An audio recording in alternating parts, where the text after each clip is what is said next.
I never thought a simple flight from New York to Los Angeles could turn into an unforgettable saga. As I settled into my plush first-class seat, little did I know that Karen will try and steal my first-class seat cause she claims she knows the pilot. Here's how it all went down. It all started at JFK Airport, where I was eagerly waiting to board my flight. I had splurged on a first-class ticket, a treat to myself for landing a big promotion. Little did I know, my peaceful journey was about to be hijacked by Karen. As I settled into my plush seat, sipping a complimentary champagne, I heard a commotion at the front of the cabin. A woman, with a haircut that screamed, "I demand to speak to the manager," was arguing with a flight attendant. "I deserve to be here. I know the pilot," she bellowed. That was my first encounter with Karen. The flight attendant, trying to maintain her composure, explained that all first-class seats were occupied. Karen's eyes scanned the cabin, and unfortunately, they landed on me. "You! Give me your seat. I know the pilot, and he would want me to be comfortable," she demanded, pointing her finger at me as if I were a misbehaving child. I was taken aback. "Excuse me, but I paid for this seat. I'm not moving," I replied, trying to keep my voice steady. Karen huffed. "Do you know who I am? I'll have you thrown off this plane." The argument escalated,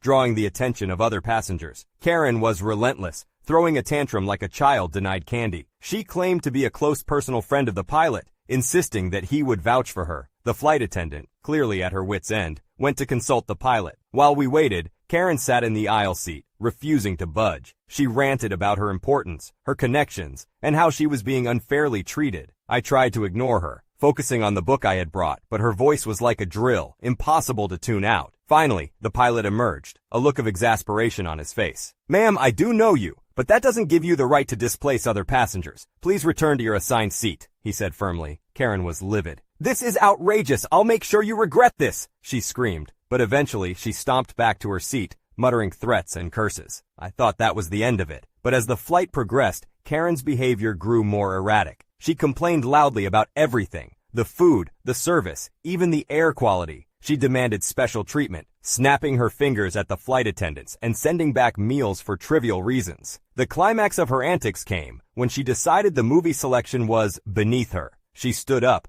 attempting to rally other passengers to her cause. "This is unacceptable. We should demand better entertainment. Who's with me?" she shouted. To my relief, no one supported her. The other passengers were clearly as fed up with her as I was. The flight attendants managed to calm her down, but the tension in the cabin remained high. As we began our descent into Los Angeles, I breathed a sigh of relief. The ordeal was almost over, but Karen had one last card to play. As we landed, she stood up, despite the seatbelt sign, and announced, "I will be reporting this flight. Everyone here will hear from my lawyers." The other passengers groaned, and I couldn't help but roll my eyes. Karen was the epitome of entitlement and arrogance. A storm of disruption from takeoff to landing. As we disembarked, Karen pushed her way to the front, still ranting about her mistreatment. I couldn't help but feel a sense of satisfaction when airport security approached her, likely to address her disruptive behavior. The experience left a bitter taste in my mouth. Karen's audacity and stubbornness were astounding. It was a stark reminder that some people go through life believing the world owes them everything, regardless of who they trample along the way. As I walked away from the gate, still processing the bizarre encounter with Karen, my phone buzzed with a message from a colleague. "Heard about your flight drama. Everything okay?" it read. I chuckled, realizing that Karen's spectacle had probably already gone viral. I typed a quick response, affirming that I was fine, just a bit rattled. I decided to grab a coffee before heading to baggage claim, needing a moment to decompress. As I sat sipping my latte, I overheard a couple at the next table discussing the incident. "Did you see that woman? Completely lost it over a seat," one said. "Yeah, some people think the world revolves around them," the other replied. It was surreal hearing strangers casually dissect the ordeal I had just lived through. The incident with Karen lingered in my mind as I headed to my hotel. I couldn't shake off the feeling of disbelief. How could someone be so self-absorbed and oblivious to the discomfort they caused others? It was a stark reminder of the varied tapestry of human personalities we encounter in our lives. That evening, as I scrolled through social media, I saw that Karen had indeed become a sensation, but not in the way she probably hoped. Videos of her tirade were circulating, accompanied by a mix of humor and outrage from the online community. Comments ranged from sarcastic quips about her knowing the pilot to serious discussions about entitlement and privilege. The next day, my meeting went smoothly, but Karen's antics were still a hot topic. My clients brought it up, having seen the news. "You were on that flight? What a nightmare," they exclaimed.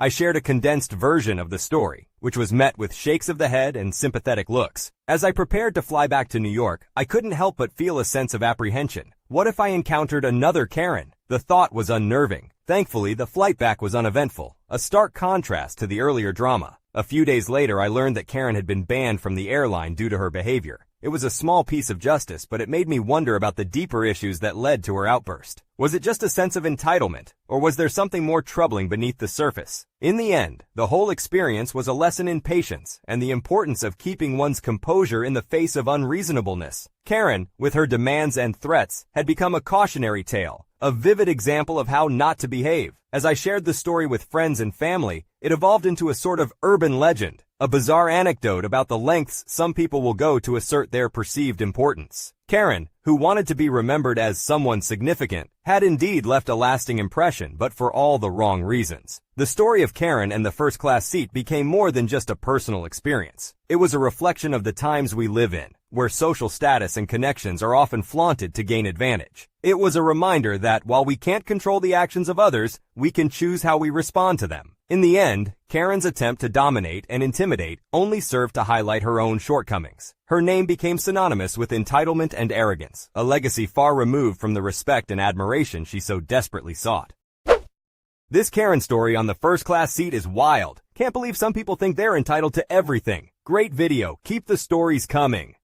I never could have imagined the depths of deception that lay beneath the surface of my relationship with my fiancé's mother. As I unraveled the web of manipulation and control, I realized that my future with Adam was at stake. Here's how it all went down. Long-time lurker, first-time advice seeker. Let's get down to business. I've been with my fiancé Adam for 5 years, and we've been engaged for 7 months. We have a beautiful home together, and we both work really hard at our relationship. The issue isn't with Adam. He does his very best to try to mitigate the situation with his mom, but it's wearing on him, and I worry that one day he'll have to choose. I don't want him to have to do that. It would hurt him too much to choose between me and his family. There are a lot of situations, but I thought I would highlight the worst/most recent. About 3 years ago, 1 month after we purchased our house, his mom really needed windows in her house. Mold was growing a lot, and some no longer had seals. Now, his mom actually has a sizable savings account, enough that she can spend her money frivolously on luxury goods like Birkin bags, and getting her hair done 2 times a week, her nails, buying a Mercedes every 2 years, and so on. However, she never budgets for anything, so she asked him for $25,000 to replace the windows. He said he'd cover them. When he told me, I almost had a heart attack. He said it was a loan and that she'd pay him back. I still have law school debt to cover, and we have a larger than we should have mortgage. She made a comment to him about how I would let her freeze to death all winter, and he had to help her. We took extra out on the mortgage to cover the windows, top of the line, everything. We still have yet to see a dime. I suppose it went into her new GL class. To quote the bard, neither a borrower nor a lender be. Adam and I had a vacation planned a year after the windows dilemma happened. We decided that we'd go to Europe for 2 weeks as he has never been, and I lived there from the time I was 3 until I came to America for school. We set our hearts on Spain and rented a lovely apartment in Barcelona for the 2 weeks. It was perfect for 2. We planned all of our tours and outings around our interests. Adam loves architecture, so we had a few tours solely planned for that. His mother decided that she had to come, and she'd never been to Europe either, so she invited herself on our trip.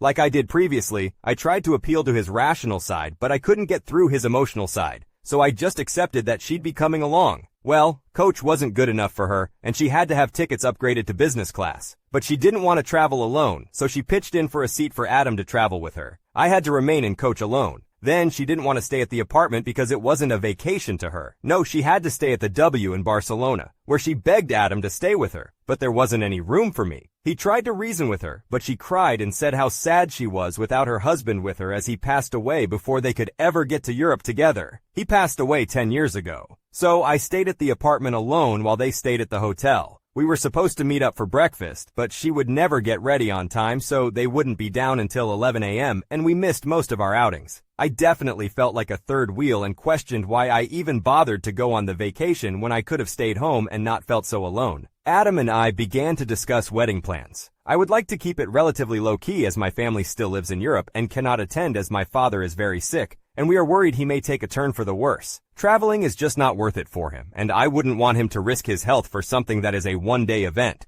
I told Adam that I would like just a courthouse ceremony, with his mother and sister, of course, and friends. We'd then take everyone out for a fancy dinner. His mother did not, I repeat, not take kindly to this. She said that if her son was going to get married, It would have to be a grand affair for everyone to see. I keep looking at my side of the seating chart and the small number of guests, and it makes me sad. I just want to cry. She has been planning it. I told Adam that I didn't want this. I expressly told him that I just wanted a small, really small event. But she won't even hear him. She refers to me as her and she, and says how I think that I'm too good for a large wedding and that my family is too good for America. My family is American. My dad was an ambassador. This has been happening a lot recently, and this time it's just been one too many times. Lately she has been asking for more together family time. She lives quite close, but we don't see her all that often as she has friends and events that keep her busy. Not too busy to plan the wedding though. She has requested that Adam and I have dinner with her 3 times a week. Well, what has been happening is that she has been reserving a spot at the restaurant for 6 p.m. I don't get home until 6:30 some nights. She has just been encouraging Adam to eat out with her as I am too thoughtless to come home at a decent hour to eat with her son. How lonely that must be for him. It honestly doesn't bother me that he goes out to eat with her that often, but the things she says behind my back. Well, I came home early tonight. I left work and was on the road by 4:30 p.m., home by 5 p.m. I surprised Adam as he was just coming in the door when I yanked the door open to greet him happily. He was so excited to see me. I could come to dinner with him and his mom. I told him I just needed to shower real quick and get dressed. He called his mom right away and told her that I would be able to make it. He also made a comment stating he hoped there was a reservation for 3 tonight. She said that there was, but she thought they'd eat earlier, like 5:30, and was already on her way to our house. She got there at 5:15 and stated that she couldn't wait another second and had to eat right then. Adam said I'd be ready in just another 15 minutes and offered to call the restaurant and request they move us back. She wouldn't hear it. She just whined about being hungry and how a poor old woman should be expected to wait so his fiancé could fulfill her vain requirements. He came upstairs and asked how long I'd be. I said just another 10 minutes. He said his mom was really upset and hungry, and if I could skip a step for him so we could leave earlier. I told him to go ahead without me, and I would meet them there. That was fine. I got there, and the table was for 2. Of course, Adam said we could make room, but she said how we'd be inconveniencing everyone and I should just go sit at the bar, and she'd try to get it fixed. I had 1 drink at the bar and then left. Came home, calmed down a bit, and now I am writing this. After posting a comment on my own thread and having a couple of glasses of wine, Adam came home very late. He sat down next to me looking defeated and with hopeless eyes. I asked if he wanted to talk about it, but he said he needed time to process everything that happened that night. I told him that I also needed time. He said he would accept whatever decision I made. So I called my maid of honor and asked if she could pick me up and let me stay at her house for the night. Adam and I kissed, he told me he loved me, and I left. I haven't returned since. From my maid of honor's house, I called my office the next morning and requested a few more days off to visit my family. Currently, I'm writing to you from my parents' house in Europe. I informed Adam of my plans and he asked if he could drive me. I told him I was okay going with my maid of honor, Colleen, and that I would email him when I arrived at my family's home. Once I settled in, I emailed Adam and sent him the thread I had created on Tuesday night. Many of you wanted him to read it. So he has read all of your comments and the part where I concluded on my own that I needed to end things. We briefly talked over Skype and he mentioned feeling raw from the thread, but he was glad I expressed myself. He asked if I was sure about breaking up or if I still needed time to think. I said I was pretty sure. He asked for a probability, which is a joke in our relationship for making decisions. And I told him I was 90% sure this was the end for us. I assured him I was using my time away wisely to consider everything. For some reason, he seemed relieved and suggested we talk about it when I returned to the States. I didn't want to break up with him over Skype, and there are legal matters to consider regarding the house and canceling wedding arrangements, since his mom didn't contribute to the wedding she planned. Anyway, I had a conversation with my father, who is feeling better now, which is a huge relief. He offered to cover 2/3 of the cost of the house. So I have the option to either buy it from Adam and pay off most of the mortgage or walk away and purchase something else. I didn't expect this, but my father said it would give me more choices if I've made the decision he thinks I have. He just wants me to have freedom and doesn't want to see my heart and bank account broken at the same time. That's the current situation. As I mentioned before, nothing significant happened between Adam and me. However, I do have more power now thanks to my parents, and I've been enjoying my time with my family. My mom and I have been doing a lot of shopping, and my brother, who is my dad's doctor, and his family have been coming over for dinner frequently. My sister is expected to return from China tomorrow, and I'm very excited to see her. I wish you all a happy holiday season and a hopeful new year. Hopefully my next update will have a conclusion one way or another. Now, brace yourselves for a surprising turn of events. Someone left a comment in the update, http://relationships/comments/2q3za4/update_my_think_my_future_mother_63f_may/ stating that he would be outside my parents' house if he really wanted to make things work. Well, he took your advice to heart, and on the evening of the 24th, he showed up outside with his bags and a rental car. I was completely caught off guard and blurted out, "What the heck are you doing here?" He just laughed and said he wanted to talk about everything and couldn't wait until I got back. He had been reading all the comments on the threads and found them to be very eye-opening. He also browsed r raised by narcissists, https://reddit.com/raised by narcissists, and felt a strong connection with some of the experiences shared by the posters. He explained that he had spent the last few days reflecting on what had happened at the restaurant with his mother, and how my reaction when I realized what had occurred had deeply saddened him. What I didn't know was that he and his mother had a heated argument after I went to sit at the bar. They fought about me, and how he felt trapped, drawing parallels to his sister who had similar issues, but managed to escape by moving far away. Many people have asked me why I put up with this for so long. I tried to pinpoint when things took a turn, when the comments from my future mother-in-law stopped being harmless, "don't want to lose my son" remarks, and started feeling like isolation and hostility. We used to have an okay relationship when we first met. We would sometimes go shopping together and even got our nails done. It was around the time when Adam and I bought our house together that things really started to go downhill. The incident with the windows, http://relationships/comments/2pjd20/I_think_my_future_mother_20-f_may_b/ was the first major issue I can recall. The moment she realized we were serious about each other. So, going back to when we were at my parents' house, we had a heartfelt and honest conversation. We both opened up and shared everything. There were no shocking confessions of incest or physical abuse. It was simply the realization that he believes he was raised by a narcissistic mother who saw her control over her son, her pride and joy, slipping away. We reached a decision. Here's what we agreed upon on December 27th. He went back to the U.S. after New Year's Day, a couple of days before me, and moved his stuff out of our place to a friend's. He didn't want me to have to be inconvenienced for changes he had to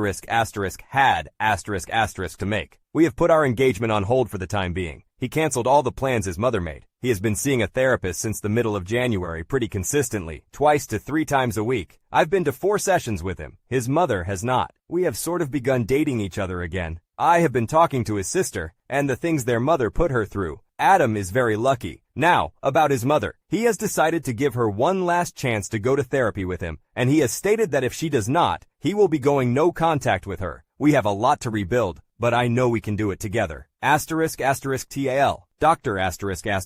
Thank you everyone for the continued support/interest/advice. Got a complaint about my TLDR. Adam and I were able to work out a plan for our relationship, put our engagement on hold, see a therapist, and set clear boundaries, no contact with his mother. We both opened up and shared everything. There were no shocking confessions of incest or physical abuse. It was simply the realization that he believes he was raised by a narcissistic mother who saw her control over her son, her pride and joy, slipping away. We reached a decision. Here's what we agreed upon on December 27th. He returned to the U.S. a few days before me after New Year's Day and moved his belongings out of our place to a friend's. He didn't want me to be inconvenienced by the changes he had to make. We have decided to put our engagement on hold for now, and he has canceled all the plans his mother made. He has been consistently seeing a therapist since mid-January, attending 2 to 3 sessions per week. I have joined him for 4 sessions, but his mother has not. We have started dating each other again to some extent. I've been talking to his sister, who shared the difficult experiences their mother put her through. Adam is very fortunate. Now, regarding his mother, he has chosen to give her one final opportunity to attend therapy with him. If she refuses, he will cut off contact with her. Although we have a lot to rebuild, I'm confident that we can do it together. Adam and I will be composing this thread together. Oh no, I gave away the ending. Yes, we are together in fact. We're married. Here goes. Last time we left off. https://www.reddit.com/r/relationships/comments/2x6n79/update_2_I_think_my_29 F_future_mother_in-law_63F/. Adam was seeing a therapist, still is, to try to unwind some of the damage his mother did. We were living separately for the time being. Adam's mother tried to commit suicide. But no, really, she called emergency services before she tried and didn't even have time to swallow more than 2 pills. It's so scary to think that within his mind there was such an abusive past when he has always had such a happy exterior. My husband, man, that's fun to say, was basically traumatized by his own mother his entire life. As was his sister. I had alluded before in one previous thread that Adam's sister had it a lot worse than Adam when they were younger, but when Adam's father died, his mom locked in on him. So, Adam's dad died of kidney failure. However, Adam had donated one of his kidneys to try to save him. His father's body rejected the donation and passed away about 11 years ago this coming April. His mother took it upon herself during his grieving process to manipulate him into believing he caused his father's death, and she was alone now because of him. That if he wanted to repair what he did to her, he'd treat her better. Every time he thought that he could get away and create his own life and feel free, she'd remind him. The windows, for example. I only heard the part where she blamed me. But I tried to think back to the conversation and really try to hear what Adam had said. It's about 4 years ago now, but he was telling me at that moment that the reason her house was falling down was because she no longer had a man to take care of it. Because he caused his dad's death. He was trying to tell me I just wasn't able to understand what it meant. Same with the vacation to Barcelona. She was doing it in front of me now. When he was younger, a lot of these issues had been regarding academic success or athletic success. She didn't have any issue then with girlfriends or anything. She just viewed her children as extensions of herself. It was bad. It just wasn't this level of guilt-inducing insanity. Let's get back to the present day. Adam's psychologist had suggested Adam offer his mother a chance to come to therapy to work out their issues. He wasn't able to propose this to her at the time because after her suicide attempt, she went on a cruise to get some much-needed rest and relaxation. Oh my God. You'd think he was asking her to do something terrible with the way she reacted. So that's that. No contact. She has tried. But Adam has either ignored all phone calls with unknown numbers, we had our locks changed, and his workplace has strict instructions not to let her pass the doors. She moved to where Adam's sister lives in July, but I know that his sister, we are close, has also had no contact with her since she met her husband. We have written off the $25,000. We may get it back in probate court, through inheritance, or not at all. I'm not really upset about it. Not enough to put in extra effort to get it back right now, especially since Adam is worried she'll use it as leverage to regain control. We ended up getting married in September. We flew out to be with my parents this week to renew our vows in their house, and we're planning to have our honeymoon in Fiji in January. My dad isn't doing so well, but he always seems to fluctuate like that. However, my brother isn't optimistic this time. Anyway, we were wondering, since you all have been so supportive, if you would do us one small favor. Adam and I are going to have a grieving ceremony for his father so he can process it correctly without manipulation. For any of you who have lost parents, what helped you get through it? The story shared here is a testament to the impact that toxic family dynamics can have on relationships. It highlights the challenges faced by the protagonist in navigating a difficult relationship with her future mother-in-law and the toll it takes on her and her fiancé. The resolution, while not without its difficulties, underscores the importance of setting boundaries, seeking therapy, and ultimately making choices that prioritize one's own well-being. It serves as a reminder that sometimes finding the strength to break free from toxic relationships can lead to personal growth and the possibility of rebuilding a healthier future. As I gazed out of my window, I couldn't believe the audacity of our neighbor. It all started innocently enough, a request for a rent-free stay in our Puerto Rico home. But little did we know that this seemingly harmless favor would turn into a twisted web of manipulation and deceit. Here's how it all went down. I'm just in disbelief. Our neighbor in Puerto Rico, we currently live in the United States, tried to force my mom into letting her son, his wife, and child stay in our home in Puerto Rico rent-free. Her son is the only breadwinner in his family and doesn't want his wife to work. I think his wife is okay with the arrangement and she even wants another child. Anyway, back in 2021, my dad had offered them to stay in our house in Puerto Rico rent-free as long as they maintained the property. But he said no because his wife didn't like the house. Fast forward to a week ago. His mother, our neighbor, called my mom and said his son has a witness from the time my dad offered him to stay in our home in Puerto Rico rent-free, and that he now wants to take my dad on the offer. She also mentioned how the vines on the side of the house are extending onto the electrical wires from the light post, and cars cannot pass through on the small street, and that no one is taking care of the property the last few months. My brother, who lives in Puerto Rico, usually does, but lately he's been in poor health. My mom told her she can't do anything about this decision because the house belongs only to my dad, and later to me and my older sister. Also, my mom's planning on moving back to Puerto Rico after my father passes and selling the house they got here in the United States. She also asked her to send her some pictures, but she never did. The next day, my mom phoned my aunt, who lives a few blocks away from the property, if she could take quick photos from our home, and she did. And honestly, there's nothing wrong. Yeah, the vines are growing on the wires from the light post, but cars can easily pass through. My mom later on spoke to my dad about the conversation and showed him the pictures. He's bedridden and in poor health. He simply told my mom that it was a missed opportunity for them and that he doesn't want him there either because of their last interaction with each other. On that instant, my mom asked my dad to call my brother, not biologically related to my mom. Turns out a few days prior, the neighbor's son, when my brother went to check on the property and actually tried to do something about the vines, my brother knew about the vines, he just doesn't tell us anything unless there really is a problem,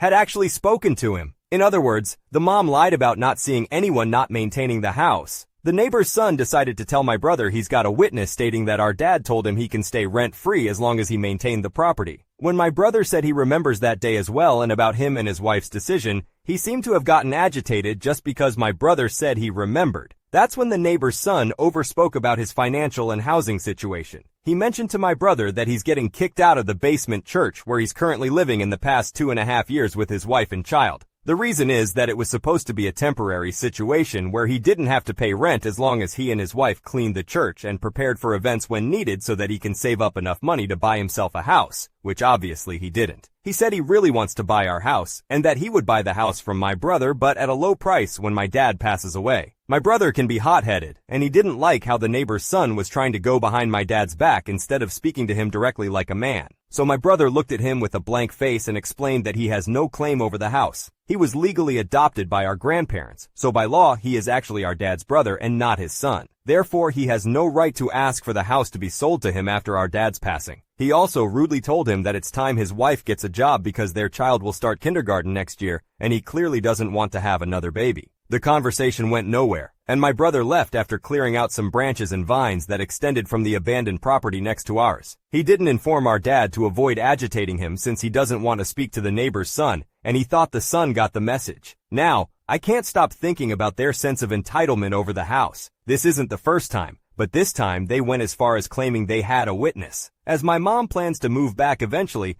I don't want them to harass her. However, so far they seem to have stopped asking about it. I apologize for the confusion caused by the title. Some people have asked how this can be considered blackmail. In Puerto Rico, where I was born, people's words hold value even without a written contract. Once, my father rented our home to a family of 6 without a written contract. They paid monthly rent until a year passed, and they decided to move to a different location. But again, there was nothing written down. After going through this ordeal with our neighbor, it has been a challenging and eye-opening experience for our family. We never expected that a simple favor would turn into a situation filled with manipulation and false claims. It serves as a reminder of the importance of setting boundaries and being cautious when dealing with others. Moving forward, we will be more vigilant in protecting our family's interests and ensuring that our home remains a safe and secure place for us. My life took an unexpected turn when I learned the truth about my birth. I was the result of an affair between my mom and my dad, a secret that cast a shadow over my family. Living in a world where my dad is bisexual, my stepdad is gay, and my existence is a constant reminder of a past mistake, I've always felt an undercurrent of tension and unspoken truths. As I delved deeper into the complexities of my family's relationships, I uncovered heartaches and secrets that were never meant for my ears. Here's how it all went down. Note, my dad is bisexual and my stepdad is gay. I, 14F, discovered that I am the result of an affair between my mom, 38F, and my dad, 38M, when my mom started dating him. At the time, she was unaware that he was already in a relationship. When she found out, she ended the affair, but then she became pregnant with me. Despite the circumstances, she decided to keep me and has been a wonderful mom ever since. My dad has also been a good father. I stay at his house every other week and sometimes get to spend holidays with him. However, whenever I visit my dad's house, I notice that my stepdad, 36M, always appears very sad and tries to keep his distance. I want to emphasize that my stepdad has never been rude or disrespectful towards me. In fact, when my dad is at work, he takes care of me and makes sure I'm okay. I always see him smiling whenever I'm around, but he quickly hides it when he thinks I'm not looking, as if he doesn't want me to see. My dad tries to show affection towards my stepdad, attempting to give him a kiss or a hug, but my stepdad politely rejects it or acts like he has something else to do. When my dad comes home from work, he only prepares dinner for me and my dad, then locks himself in the bedroom for the rest of the night. It has always been like this. A few days ago, I asked my mom if my stepdad doesn't like me because of his behavior, and that's when she told me the truth. After learning this, I started feeling guilty. Am I the reason for his unhappiness? My stepdad seems like such a kind person, and I don't want to be the cause of his pain. I will be staying with my dad next week, and I want to talk to both my dad and stepdad about this. I just don't know what to say to them. I spoke with my dad after I made my post. He came to pick me up to spend the weekend with him. I asked him if we could get ice cream and talk, just the two of us. I told him that I knew I was an affair baby. He looked surprised and guilty. He just had no words. Then I just told him to tell me the truth, to start by how the affair started. He started off by apologizing to me. Then I told him to tell me how him and my mom met. After college, my stepdad was always busy with work. He worked at a restaurant. He was a chef and wanted to open his own restaurant, so he tried to do as much research and get as much experience as he could. He also started taking antidepressants, so he wasn't willing to be intimate as much as my dad put it. Because of that, my dad started feeling upset and neglected. Him and my mom met at the gym, where my dad would go after work. They only talked and worked out together at first. Then they started hanging out after the gym. Then things escalated after that. When my mom found out he was in a relationship, she cut it off. Then she got pregnant. I was honestly getting a bit upset hearing all this. I see Reddit stories about cheating all the time, and it just makes me upset. After that, I told him about everything with my stepdad that I said in my first post, asking if I was the reason he was unhappy. He told I was not the reason my stepdad was depressed. Well, not the complete reason. I was confused and asked him what he meant. He was hesitant about answering, but I kept pushing and I couldn't even believe what he told me. Him and my dad met when he was 16 and dad 18. They had a class together and became friends. My dad would always notice something was wrong with my stepdad. He just seemed sad, and one day he went to my dad's house crying, and that's when he told my dad everything. When my stepdad was 9, he was sexually assaulted by his cousin for 3 years. His mom passed away when he was 13, and it messed up his family. His dad became an alcoholic, and his brothers ignored him. When he was 15, someone outed him to his dad and brothers, and they started physically abusing him. It was so bad to the point they broke his arm once. He was kicked out of his house when he turned 18. He went to stay with my dad, who was 20 and had his own place. That's when they started their relationship. Because of all this, my stepdad has stayed with the trauma. My dad was there and helped him through it all. When he moved in with my dad, he was starting to become very happy. He was working a job that he loved, and he was with someone who he loves. When my dad told him about the pregnancy, he just said, "Okay," then got up and locked himself in the room. My dad slept on the couch that night, and he could hear my stepdad crying in their room. This changed him. He always had a beautiful smile on his face, and then it was gone. He hasn't seen a genuine smile from him. Even when he was depressed from living at home, he was always able to make other people happy, and now that changed. It really messed with him that he ended up losing his job, and that just made things worse. It didn't bother my dad too much cause he made enough that my stepdad didn't have to work in the first place.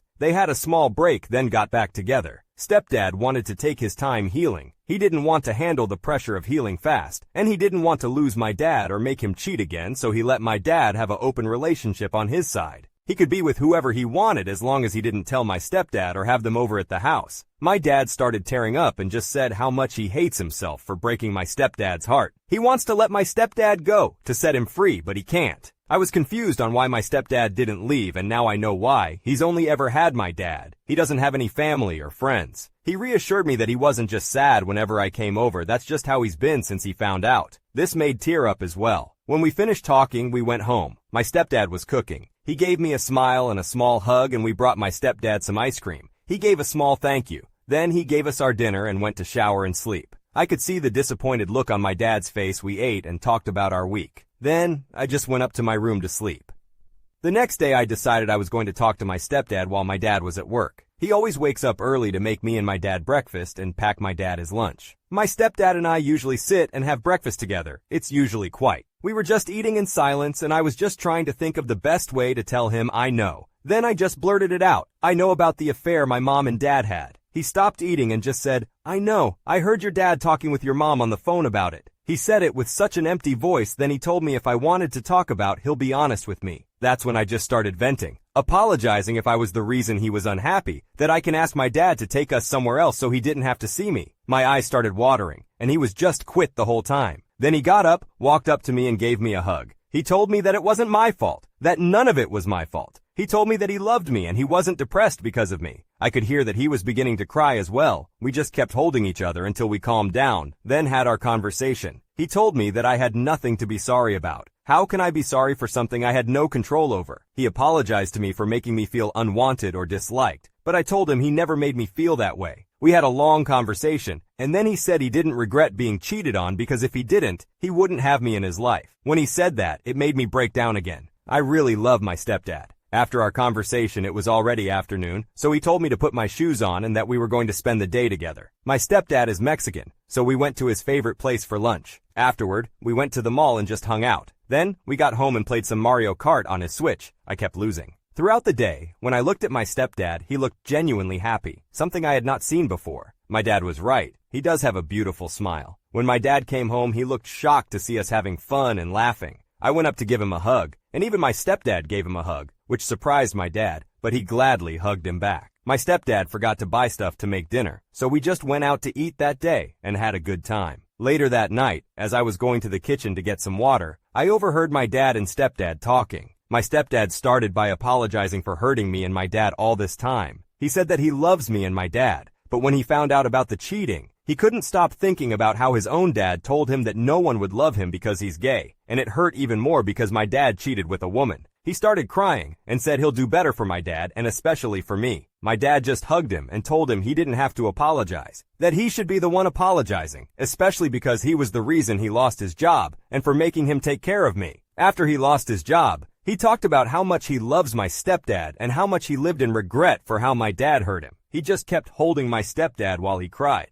They talked about what they were going to do now and decided to go to couples counseling and get my stepdad into therapy. My dad doesn't work on Sundays, so we all spent the day together. My stepdad seemed a lot happier. I really think our conversation healed him a little. I believe that me talking to both of them has made them better, and it has made me better too. Who knows what's going to happen now?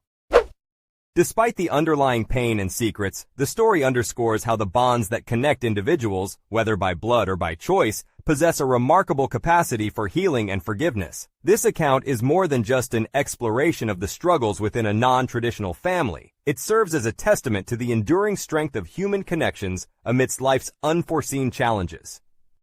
I never expected the intense power struggle that would ensue, with my boss desperately trying to persuade me to stay and demanding impossible tasks. As tensions rise and my departure approaches, the situation becomes increasingly volatile. Here's how it all went down. I have been with this new company for 4 months. I took the job out of necessity, but the company is outdated and severely underpays its employees. Despite earning over $2 billion in profits last year, they refuse to address these issues. I recently graduated and applied to grad school out of state. While waiting for admissions, I received an amazing job offer that I couldn't turn down, so I accepted it immediately. I submitted a formal resignation to my boss, making it clear that my decision is final. However, she has been requesting daily meetings in an attempt to change my mind or obtain more information about where I'm going, my new pay rate, and how to do my job. She knows she can't afford to lose me but can't match or exceed the new offer. Interestingly, her previous team members also left, and I know of 3 more who plan to leave after me. We have only 11 days left on site, and I have refused to provide any information about my new location or job. Now she insists that I create a manual on how to create internal booklets covering various HR topics such as benefits, upcoming events, mental health, and employee recognition.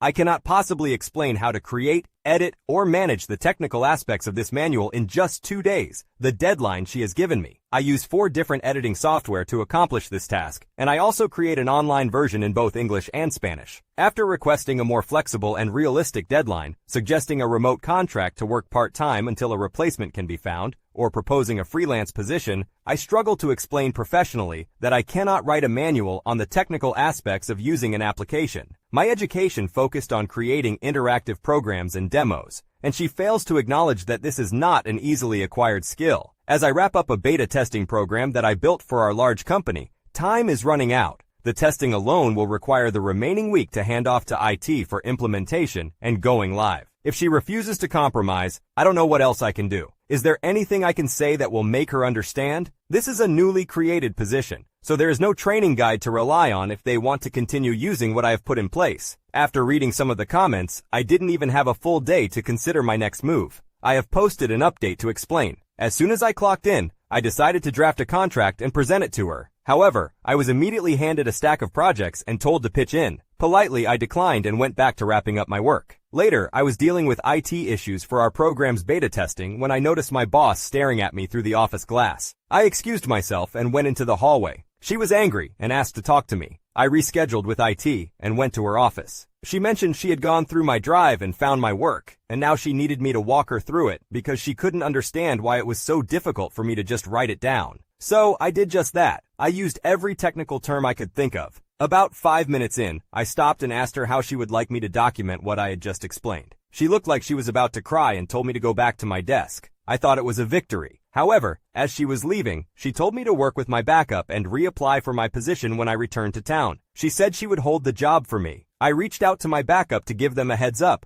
As of today at 18:07, they informed me that they will be out for a minimum of 2 months and have already started their leave this week. I thanked them and asked if our boss was aware. My boss approved their leave and has now scheduled me to train someone who is not physically in the building. I think she forgot. So now I will not be pursuing any of this further and will be scaling back my efforts until my time is up. Fingers crossed that we make it to the finish line. As many of you have guessed, my old boss did not handle my departure well. From what I'm told, she is still struggling mentally and emotionally, basically taking it out on anyone and everyone. During my final week, my typical day consisted of meeting after meeting where she would rant about me negatively to the whole team and create unreasonable demands to add this or that to the manual. I want to be absolutely clear. I never created a manual, and I intentionally told her no every chance I got. She took it as far as demanding I change my original resignation in my exit interview. This is where I lost all my patience. I didn't change a word and proceeded to write the most critical review I have ever given. I then emailed it to her boss and myself. She had no choice but to leave me alone. After the exit interview, I cleaned my desk. All notes were shredded, managed subscriptions lapsed, demos returned, and any pending unapproved content material or media removed. Equipment was walked to IT. My project never went live. All my accounts were disabled,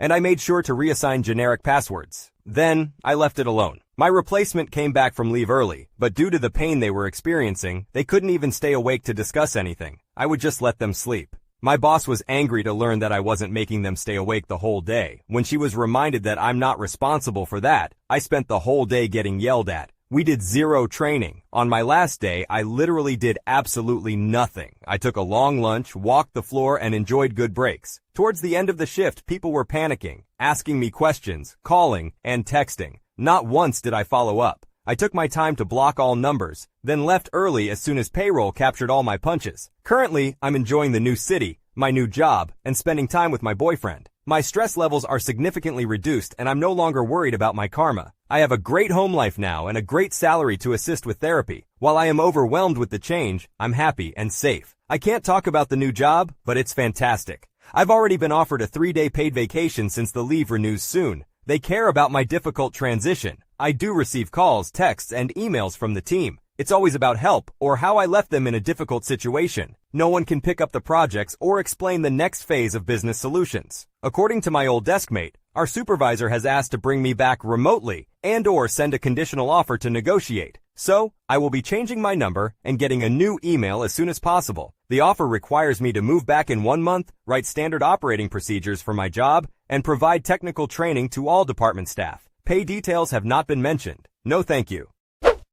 Reflecting on your experience, you have learned valuable lessons about standing up for yourself and prioritizing your own well-being. It is important for you to recognize when a toxic work environment is negatively impacting your mental and emotional health. Moving forward, your objective should be to prioritize your happiness and seek out opportunities that align with your values and goals. You should also strive to maintain open and honest communication with your superiors, setting clear boundaries and advocating for yourself when necessary. Ultimately, your aim should be to create a work-life balance that promotes your overall well-being and allows you to thrive both personally and professionally. If you enjoyed today's stories, check out the other videos on your screen now. Submit your own stories at you'rethejerk.com. Subscribe now, or you're definitely the jerk.